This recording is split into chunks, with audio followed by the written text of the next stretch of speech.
Hello and welcome to Flipping the Table and an important episode for those worried about the future.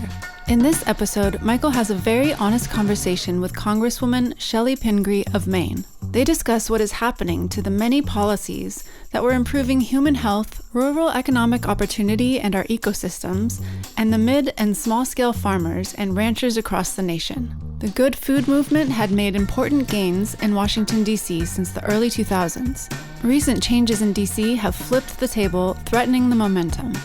Chellie Pingree and Michael discuss the impacts and the possibility for maintaining the progress under the current administration.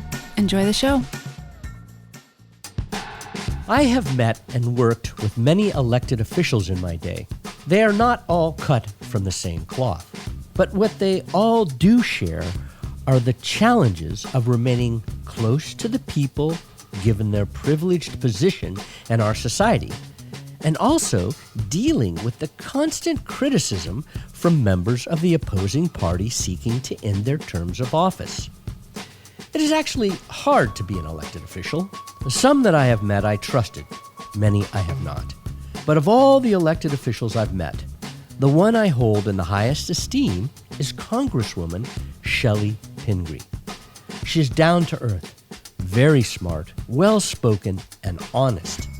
I tend to think this is because she is grounded, in touch with the realities of agrarian life, because of her many years as an organic farmer. Chellie has represented her Maine constituents in the U.S. Congress since 2009. Prior to Congress, she served in the Maine Senate, the last 4 years as the majority leader. She has been a core and critical voice for organic, local, small, and mid-scale farmers as members of both the House Agriculture and the Appropriations Committees.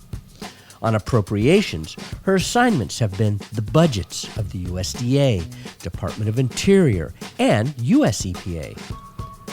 On those committees, she has been instrumental in creating programs that build regional supply chains for school districts and food banks, marketing and innovation grants for agriculture and environmental work. She has introduced some of the most visionary legislation dedicated to expanding climate-smart, resilient farming systems and increasing the amount of regional meat processing plants that serve small and mid-scale livestock producers. She is a true champion of the good food movement. She has been in Congress on food and ag issues during a time of great progress in federal policy, which is normally a world of incremental change, but not right now. In our conversation last July, we spoke of the impacts and prospects for maintaining the recent momentum and creating a healthier, more resilient, and fair food and farming system, despite the radical shifts underway by the new administration. I think the conversation will confirm that the current shift aims to aid the largest farming operations, leaving behind the 83% of our nation's farms and ranches that are small or mid-scale. Like all good leaders, Chellie is realistic and yet optimistic about what is possible if people, organizations, and communities work together. Like the Roots of Change team, Chellie believes the radical changes and chaos out of D.C.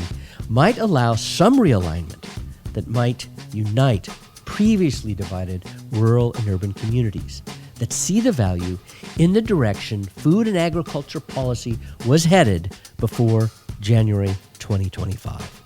So let's begin.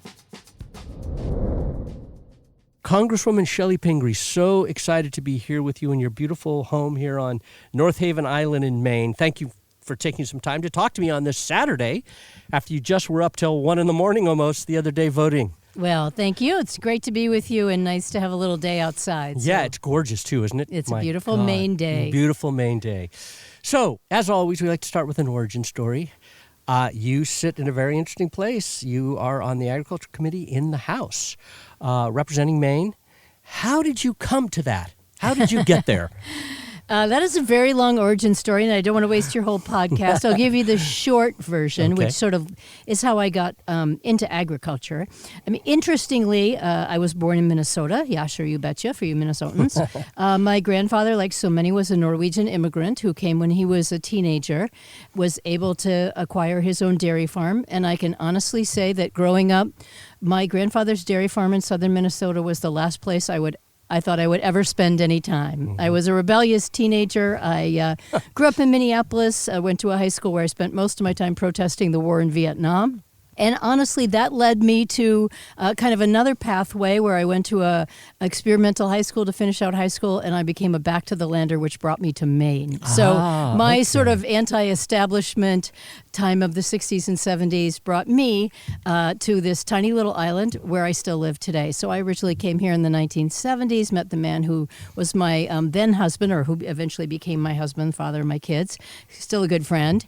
But I started out here, and I, like so many back to the landers, knew nothing, in spite of my grandfather, about agriculture or growing my own food, but I was armed with all of those manuals of the time. Right. Helen and Scott Nearing lived here, lived near here, I would say, and so I had their book, Living the Good Life, How to Live Simply on the Land, and, the Foxfire books, the Mother Earth News, the Whole Earth Catalog. Elliot Coleman's here. Elliot Coleman. So, and then I eventually went to College of the Atlantic, and lucky for me, Elliot Coleman was my teacher. Oh, wow, that gives me the chills. I didn't know that. Yeah, Okay, so I learned great. everything I needed to know about organic farming from Elliot Coleman. Wow. So after going to College of the Atlantic in Bar Harbor, studying a little bit with him on organic farming, I came back here and I started my own farm. And my first farm on the island had, after I had been a farm apprentice, I must say, with Mafka, we had 3 dairy cows, 100 chickens, and a couple acres of vegetables. So by then I kind of knew what I was doing, thanks to Elliot, and thanks to learning how to milk a cow in my farm apprenticeship with Tony Bach.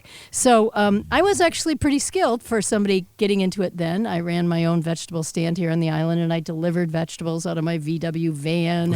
I just rode in. And it's very cool. you got a chance. It's another one, another generation. Okay.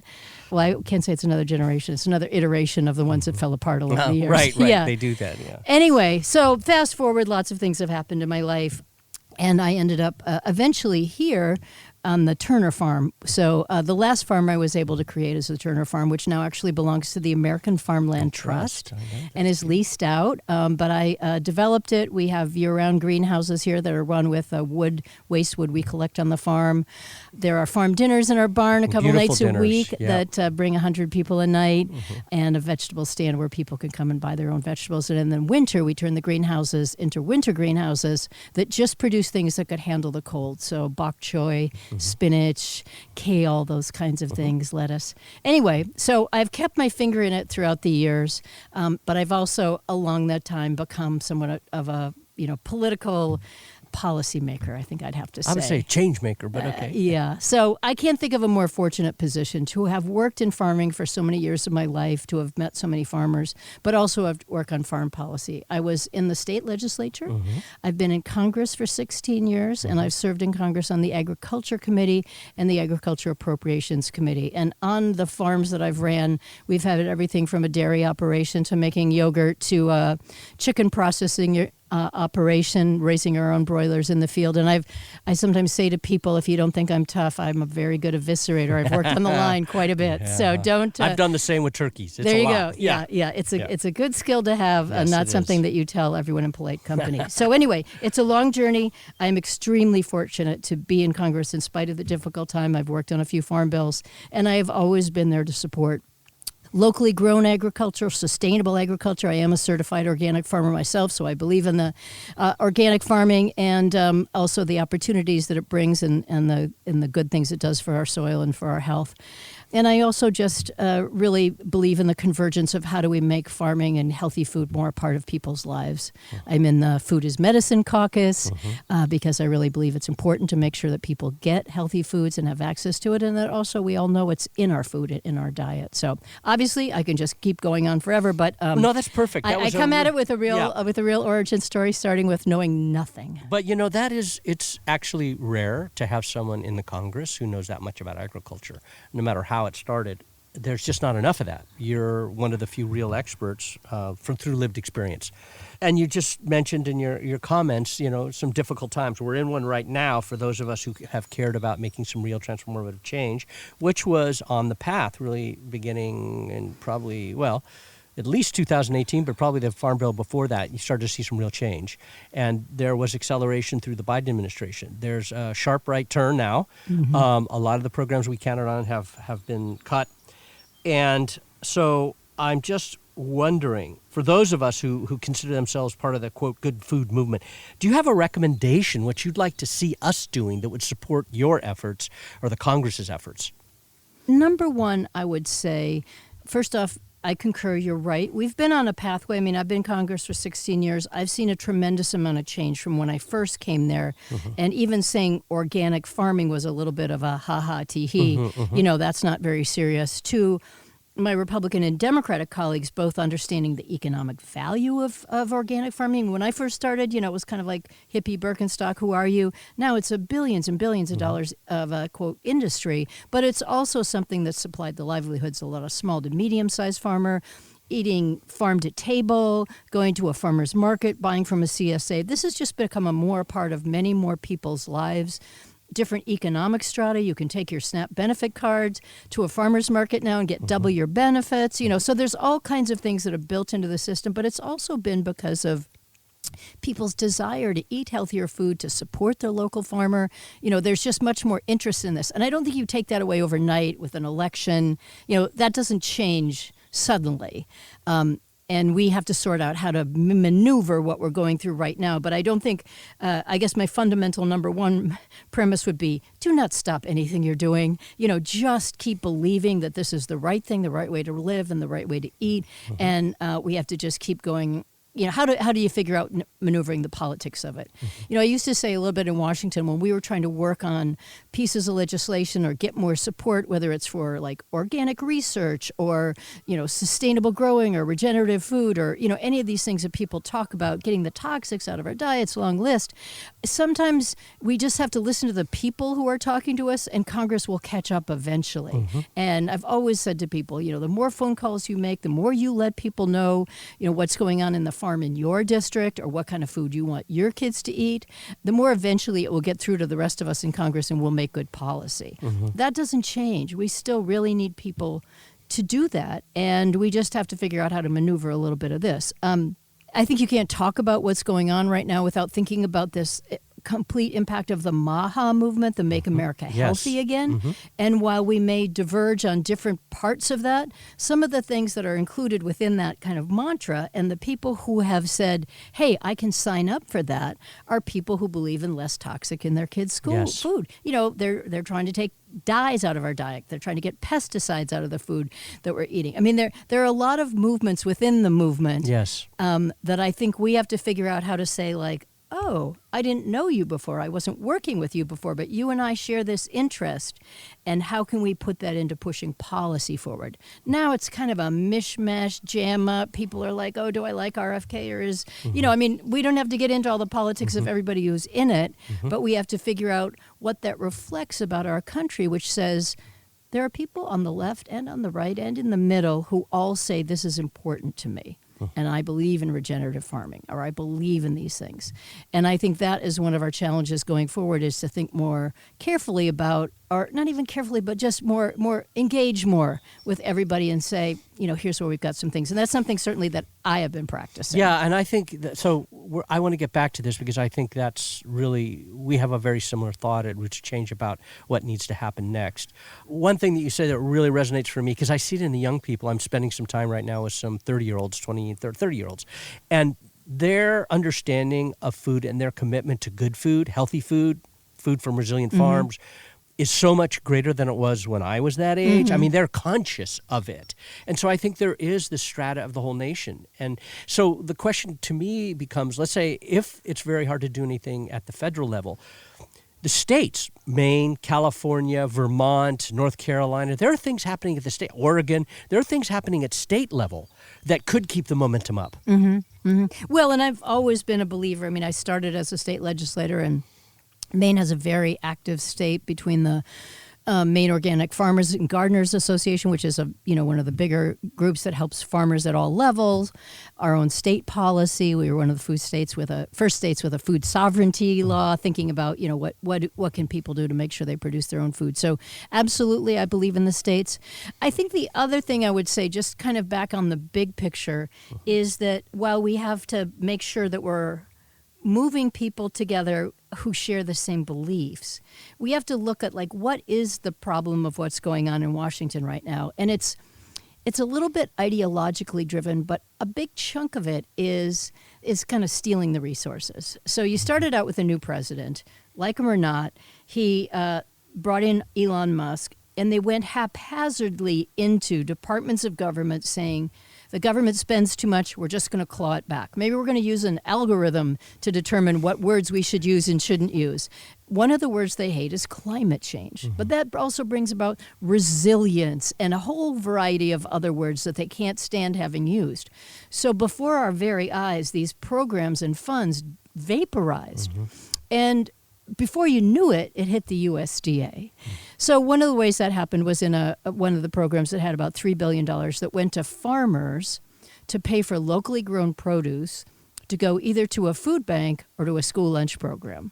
Well, again, for all of us believers, this is the best thing that could happen. Right. It's locally grown. There's not a lot of transportation. Good money for our farmers, many of them in Maine who didn't have a lot of other contracts but might be storing winter carrots or producing something just for the schools or the food bank now. Great for people who can't afford to put enough healthy food on the table. They can get better food at their food bank, and also our school lunch programs. We all believe our kids should eat more than just, a pretzel and a peanut butter sandwich. Right. We want them to see them eating an apple and a carrot and another piece of fruit or vegetable. So anyway, that was one of the programs that was destroyed. Yes. And it's a good example of something where I believe we're ideologically all together out here, Republicans, Democrats, conservatives. We all thought that was a good idea. And I heard it in the Ag Committee when we were fighting over this funding. But it's also an administration that's just saying, government spends too much, we're taking it all back. And so I think one of the things that we have to weed through here, and this sort of gets into our Farm Bill conversation and what's going to happen next, is they took the money. And how do we rebuild all these things but not lose sight of the fact that we all may still believe the same thing? So you got a lot of mad farmers out there, a lot of angry farmers who say, how dare you take away a contract in the middle of a contract? That's never happened to me before. I've always trusted the USDA. And you got a lot of recipients who thought, I thought the government would help me out with this because the government thinks I should eat healthier food or it's going to help me with my food needs. The same thing just happened in the Big Ugly Bill where they called it the Big Beautiful Bill. I don't want to forget that. But they took the money away from SNAP benefits. So once again, they wanted the money for something else. And the disregard for where it was coming from outweighed the idea that we got to keep these tax cuts going and we want to spend some more money on defense and we want to put this money on picking up immigrants or whatever the list was for them. We have to figure out how to get all those people who are saying, wait a minute, you're not going to update the SNAP benefit program now? You want to have the thrifty meal plan and I'll never get more than $6 a day? Or I'm not going to get to add in more fruits and vegetables? Or you don't think my grandmother should have some healthier food? Anyway, so I think these things are complicated. Over time, it will shake out in a way that it'll be clear to understand, but they took the money for other stuff. But we've got a lot of people who still believe the same thing. So I don't want people to lay down in their front yard and get discouraged and say this is never going to work. Because I don't actually think ideologically we've changed that much. And I think we have huge unity between what our farmers need, what they need to make ends meet, what our families want, and what people think is a good, healthy diet. And that is actually a very fundamental principle in our country, that you ought to have access to decent food and you ought to eat good food. We hope you're enjoying Michael's conversation with Congresswoman Chellie Pingree. It comes at a time when the Roots of Change team is talking with partners across the nation about its Vote for Your Food campaign. We believe you can vote with your time, vote with your dollars, and of course in elections you can vote for your food by studying candidates to discern which you believe will support policies that build a healthy, resilient, and fair food system for all. If it is not clear, write their campaigns and ask about their food and agriculture policy positions. Go to the Roots of Change website to learn more about our Vote for Your Food campaign. And don't forget to rate our podcast to help us continue sharing honest conversations about food, agriculture, and our future. Now back to the conversation. Let's talk about what you think might happen with what they're calling the skinny farm bill, whatever comes out, because the farm bill didn't get passed last year, which was the goal, and it didn't happen. Now we've had this huge, reconciliation budget bill. What do you think will happen? Where's your mind? It's a mystery, and the question of what will happen is always colored by, can Congress do anything? It's almost impossible for this Congress to act. It's just so divided. The Republicans in the House have a very small majority, and they're torn by their sort of Freedom Caucus and their more conventional Republican members. So it's almost impossible for them to proceed. When it comes to the Farm Bill, you can't actually pass a Farm Bill without some level of Republican and Democratic support, because you've got the extremely conservative Republicans who don't like anything in the Farm Bill, or they don't like much. They don't think we should have any subsidies to agriculture. So in some ways they're united with some of the liberals who think we shouldn't do too much of that, but they also don't like SNAP benefits or other things that are a historic sort of agreement between farmers who produce the food and communities. That's kind of what drove the Farm Bill in the past, That right? was the Farm Bill. Right. And much of that has fallen apart. So I'm not sure if a Farm Bill can proceed. As you know, and you just said it, they slipped some of it into the reconciliation bill. Much of that was sort of the support for the largest farmers, yes, commodity payments, those kinds of things. So in some ways that takes industrial agriculture off the backs of some of the more conservative Republicans right now. I honestly can't predict what will happen. I don't know. I mean, if we are to move forward with the bill, and I would say G.T. Thompson, the chair of the Agriculture Committee from Pennsylvania, who also has to represent a lot of disparate interests. He's not calling from Illinois. He's got Amish farmers. He's got organic farmers. Yes. He's got raw milk. He's got vegetable farmers, as well as certain commodity crops as well. So he's got a complicated state himself to manage, and I know tries hard to kind of figure out everybody's needs. But he has to figure out some way to get enough Democrats onto that bill to counteract any Republicans who might be too conservative to vote for any farm bill, and somehow move that through the House. I don't know if he can do it. If he's going to accomplish it, he has to listen to some of the priorities that the rest of us have, and that's many of the things that you and I are talking about. Mm-hmm. They've taken so much money away. Mm-hmm. that we put into the conservation programs, which is what is a vital support link in many ways to small to medium-sized farmers, those farmers who are trying to deal with the impacts of climate change, drought, extreme weather, mm-hmm. And many of the practices that are supported in there that help farmers change to cover crops or no-till or do more composting, all those things. A lot of the money that the Biden administration had put in there that was really wildly supported by Republicans, Democrats, farmers around the country is gone because they used it for something else. How GT will help to make up for some of that, how he will put some of the things back in there that were taken out because they were considered ideological, like is a cover crop ideological? Right. Is drought mitigation? Mm-hmm. Who knows? But so it's a mystery to me what we will be able to accomplish. In many ways, this administration and this Republican House was just devoted to getting this bill passed. Mm-hmm. And I would not be surprised if Congress does nothing else of significance this year, but it remains to be seen. I mean, in one way, all you need to do is kind of keep some of those programs on life support until the future. Is there a way to do that? Just like little bits of money to keep them on life support? Absolutely. And many things are still there on life support. Certainly with the conservation programs, what we really lost was our infusion of cash that allowed us to meet more people money on the waiting list, the IRA money. Yeah. They're basically taking that back everywhere. But there are many things. The biggest worry I have on the life support side of it is what happened through DOGE and what continues to happen. The president just won another court case that allows him to fire a lot of workers. And again, you have a lot of people who on the sidelines might say, oh, the federal government has got so many employees, you could afford to get rid of a few. But when you get rid of a whole division of people, whether it's at the National Weather Service or it's the people who watch the stream gauges or the people who are at USDA helping with any particular pest problem or, infection disease or how to manage drought and weather and how to do a better job of putting on a cover crop or how to make good compost and, make sure it's not toxic or, there's a myriad of people who do a lot of things at the federal government you never see, you never think about them.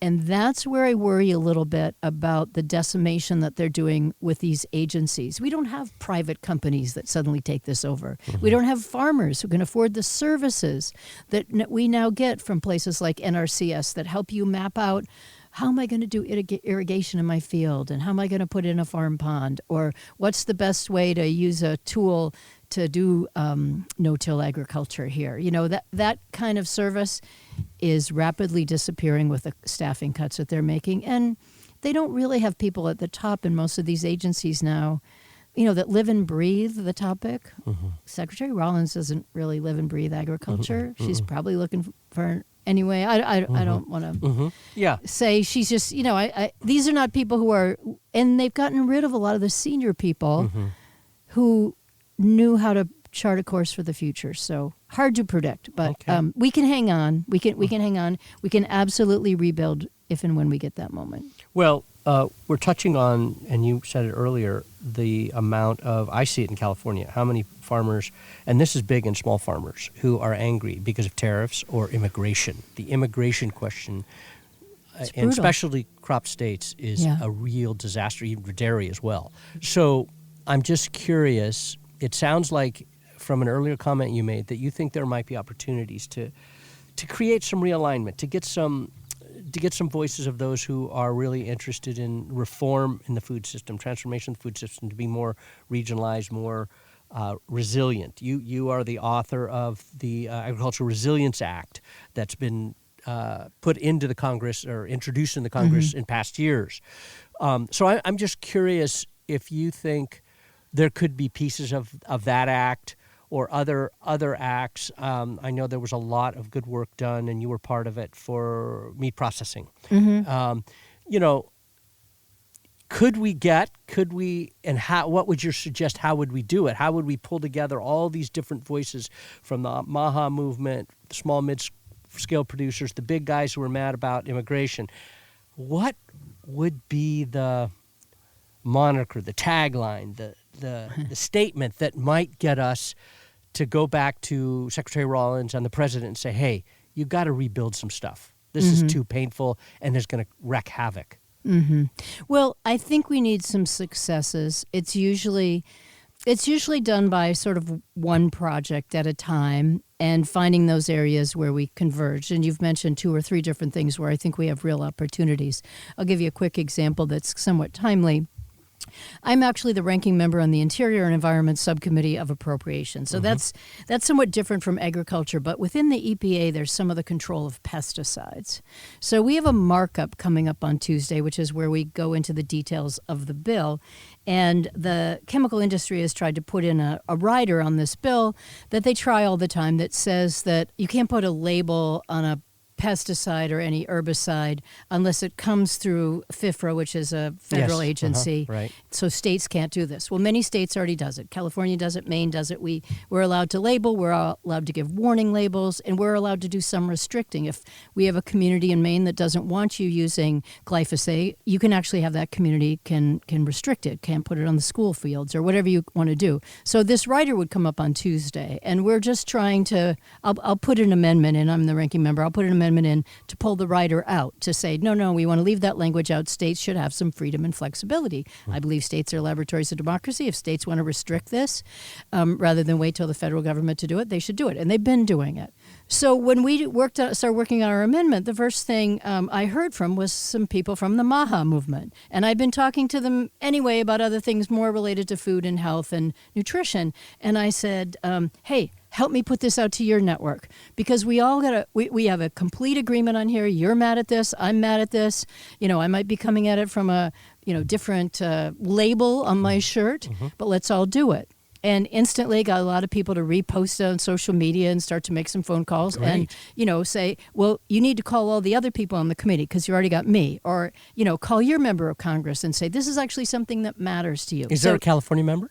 There are California members of the committee, but there are also, you can call any member of Congress and say, tell your colleague, to get this done. And this is all happening next week. I can give you information about it. But that's just one step. And they came to me. I went to them, and I was like, hey, we've got a project here. That's a perfect example. Perfect example. I've got another amendment in there that, or there's another provision in there where the EPA would stop testing for PFAS in sewage sludge. Oh, no. Now, that's been a huge issue of Maine. My God, Maine has been we've been devastated. But that's really just because we're the first state to do wide-scale testing. So a lot of other states want to do that. Again, in a Zoom call I did with a handful of MAHA people to say, where do we share things, they brought off PFAS. So as soon as I saw this provision, I said, hey, do you want to help with this one? Because I know we share this concern about not wanting PFAS in our food, in our water supply. Again, another opportunity. Now, I think we'll keep having some more of those. Mm-hmm. Immigration is a very similar kind of thing. Mm-hmm. So immigration, when the president, first said he was going to do something, he said, I'm going to get rid of the murderers and rapists. And for many people who are fearful of what's changing in our country or changing, communities around them, they said, thank God, I need to know I'm not going to fear when I wake up in the morning. Well, now that he's gotten the billions of dollars that came out of the Big Ugly Bill, they are going to do widespread raids that look like the raids they've already been doing, make them look minor. Right.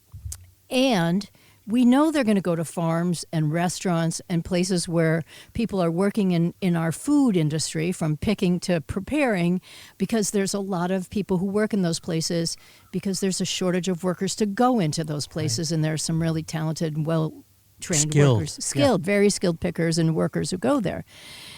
And I think that's another one of those places where farmers who have already been talking to me have been saying, what am I supposed to do? Who will pick these strawberries? Mm-hmm. Or who will work on my dairy farm or work with my apples?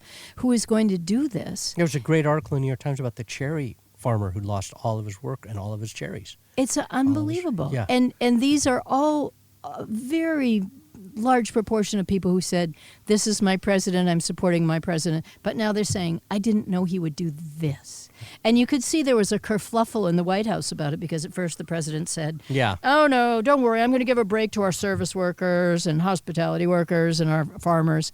And then Stephen Miller and the other people who are just these hawkish, unrealistic, mean-spirited, anti-immigration people said, no, we're going to clear out our country. I mean, first off, no one wants to live in a country that looks like that. I mean, I'm only 2 generations in. I'm very lucky my grandfather got to come here and farm. And second, our economy can't operate that way. So I think that's another place where farmers and those people who are saying, wait a minute, this is my community. This is the woman who was, run this restaurant in my community for 20 years. Her kids go to school with mine. What's going on here? Well, that points out that maybe Representative Salazar from Florida's the Dignity Act. Mm-hmm. Is she feeling that pain? Is that why she introduced that? It's a bipartisan bill, I understand, around immigration that seems to be dealing with some of the issues. That could be another place. If I heard there's a lot of people trying to make amendments. What is your sense of that? Have you seen that bill? Yeah, absolutely. And I think Representative Escobar from Texas, she's one of the Democrats on it. I think it's a bipartisan bill. Yeah, 3 Californians are on it. Yeah. Carbajal, Gray, and Levine. Yeah, exactly. All of whom Carbajal's been on ag, and they're all good. They're all good members, and this is exactly what we need to be doing. The challenge, and there are I think there are a couple of concerns people have in there about how some of the detention would work and some other things. But let's face it, we're going to compromise on some bills, and we're going to move forward if we're ever going to get anywhere on these particular things. The challenge is, as you recall, before President Trump came in, there was a bill about to be negotiated in the Senate that had some good provisions in it, would have dealt with a lot of these issues that are intractable right now. Langford, who was managing it, was from Oklahoma, not exactly a liberal guy, conservative Republican. But the president called up and said, no, I want this to stay as a political issue. Don't pass this bill. That tells you a little bit about the undercurrent of what's going on right now. Because one of the challenges is, I fully believe that bill could get to the floor. I believe it could pass the House and the Senate. But the president would say, no. I just got myself billions of dollars to round up these people. I get a lot of credit. I mean, I don't want to speak for him and I don't want to overstate it, but we have consistently found that the president doesn't want to negotiate, and our Republican colleagues won't move forward on these bills when the president says no. So that is surmountable. We need the political will to do that, and we need enough people who say to their member of Congress, I don't want you back if you can't get some immigration stuff passed, or you can't get the president to stop doing the roundups, of my dairy workers, or whatever it is. And reasonable working conditions should apply. People should get fair wage. I mean, farm workers should be unionized. There's all kinds of things that apply here. Mm-hmm. I'm not saying this should be a, wholesale trafficking of people to do work for nothing. Mm-hmm. But it's unrealistic on the other side to say that there are enough people in your community to do that job. Right. They don't exist. Yeah. They don't exist. So that's interesting. And what you just said, I think, is really important. And maybe that's another place where the folks who are looking for real change and more traditional agriculture, which probably supported the president in the last election, would have something to talk about. Like, let's come together on something around immigration. Let's all call together and say that we stand united on needing an immigration solution, an immigration policy that's sane. I know that'll be tough given some of the folks that are with the president. Right. But it'll put pressure on him, and it could affect the next election. So we're coming towards the end here of time, because you have very few hours left until you got to get back to D.C. So I wanted to give you a chance to ask one last question. In some ways, you've said it. You've been 16 years in the Congress. Mm-hmm. That's a nice bit of time. You have some perspective. Probably met a lot of interesting legislators over your time. So based on the wisdom that you've accumulated, the wisdom that you've heard over these years, when you think 10 years out, long term, are these issues that the world I come from, which is really focused on two major issues? Resilience. We need more resilience in the food system, which means regenerative, organic, things like that. The other thing we need re-regionalization to create more economic opportunity in rural communities, because rural communities have been basically, all the wealth has been sucked out by the concentration. So when you think about those two big needs, what is your long-term view? Do you see a time when we can actually achieve that? And if so, what will be the primary drivers? Well, I absolutely fundamentally continue to believe that we can achieve that, and that we've been moving back in that direction. I mean, as we all know with Earl Butz and I guess that was the Nixon administration, get big or get out, we started our agricultural system on a trajectory that we've been fighting quite a bit ever since. And this idea of going back to more local agriculture, to supporting the systems that we need, the infrastructure. I've supported a tremendous amount of funding around things like slaughterhouses and the opportunity to make sure that if you want to buy your food or meat locally, there's more places to go, which there always used to be. There used to be a canning factory in every town. There used to be ways to process your food. Mills. For grain. Yep. And we've certainly seen it come back, and we want to make sure it's more than just, a boutique mill in Skowhegan, Maine, or a food hub in your community. But we have been funding consistently those things, and people have been supporting them as a community co-ops. There's been a lot of real interest in that. And so I do believe that's where we want to go. I think two things could happen. We've got an administration that, as I said, is taking a lot of the funding away that we've been investing in these things, and has a complete disregard, or just it's not even on the radar screen. It's not their interest of this USDA or this president. And there could be an enormous reaction where people just say, okay, enough of that. The government doesn't work. How do we do this within our community? How do we all pool our funds and say, no, I really only am going to buy locally, and I am going to support this market, or I'm going to shop at the co-op, or I'm going to get my food from the farm stand. All those things, I think, could continue to happen with or without the government, and I think people could have even more, if you're directing your dollars, you've got a lot of financial power going to that.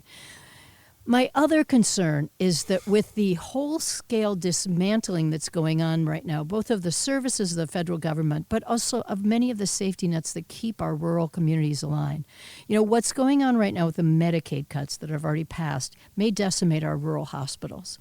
And I live in a small town. This town has 450 people. I know how vital it's been in our town to have a nurse practitioner. If we didn't have some level of health care in this community, it's an island. You have to take a ferry for an hour.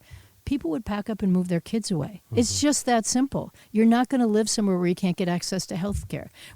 That's out in Frenchboro already, right? Absolutely. That's true in many, many, many communities. And we lost the hospital in Waterville, Maine, just a few months ago. So this isn't just a small town issue, but for rural states like mine, this is a big thing. The food, the SNAP benefits that we're talking about hits and impacts rural communities. If you can't afford to eat, that may also impact, and we're already seeing some of it, small grocery stores, corner markets. Well, then you got to drive that much further to a grocery store. You got a grocery desert. The cuts to education right now are somewhat designed to privatize education, get rid of the public school system. That's maybe a bigger picture goal of the other side, but our public schools keep our communities alive. That's where you go to watch the local basketball game. That's where your kids can board a bus and be safe every day. If I got to drive my kids 2 hours to get to some private school, or if I have to pay for school for my kids, I might just say, I need another job. I got to work somewhere else. So I am worrying about the cuts at the federal level having a long-term impact on the health and sustainability of our communities. And who's going to be able to live out there? People who don't have kids anymore, people who are retired, people who can afford to, do the things they want to do. So I'm very worried. That's going to drive food prices up. And I think at some point we're going to lose.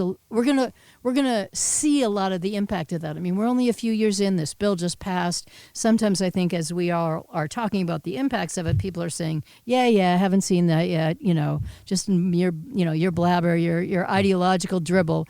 But the truth is, I'm not trying to make this up. This is a real impact of these things, and I know because I've spent much of my life in state or federal government, and I know how hard you have to fight to keep those programs alive, and I just worry about what's going to happen there. Yeah, I can see that. I mean, it made me think about something I learned the other day. So the SNAP Ed program got cut in the new bill, the reconciliation bill. Right. SNAP Ed has been really important for a lot of the nutrition incentive programs, the GusNIP programs around the country, because it provided staff to educate the people that came in to sign up for GusNIP. So that's going to have an impact down the line. And I was even thinking maybe the skinny bill could bring back the SNAP Ed program, but who knows? I'm all in on that one. Okay. And you're right. That's one of those little things that people would say, well, whatever. But it's made a huge difference in people's lives and in their overall health. Let's say you grew up in a family with 2 generations of people who didn't cook because they were too busy working all the time.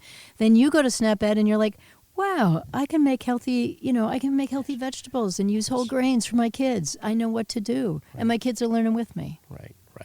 Well, we're with you in the good work that you're doing. I hope you'll come to California sometime soon. Can't wait. Would love to have you out because I know a lot of people out there would appreciate the opportunity to thank you for the years of service, the focus on the things that we care about in terms of making the food system more healthy and resilient and fair for everyone. So thanks again for the time in this beautiful place. Look at the sky is blue. We have these nice wispy clouds up there. I see a boat behind us over there and lots of birds. I saw a bald eagle when I arrived. I saw the osprey coming in. Yeah. You had a good day. Yes, a good day. And we saw lots of dolphins as well coming in. So that's great. Well, thank you. And I want you to know how much I appreciate the work that you do. Thank you. And the many people you work with and just all those people out there are saying, like, I'm going to make a difference here today in my community, and I'm going to continue to believe. I believe we're going to win this fight, and I believe we are going to succeed, but we can't give up. That's right. Thank you very much. Absolutely. We hope you enjoyed the show. Please share it with your friends and listen to our next monthly episode of Flipping the Table, hosted by Roots of Change, a program of the Public Health Institute, a nonprofit organization dedicated to building a healthier world.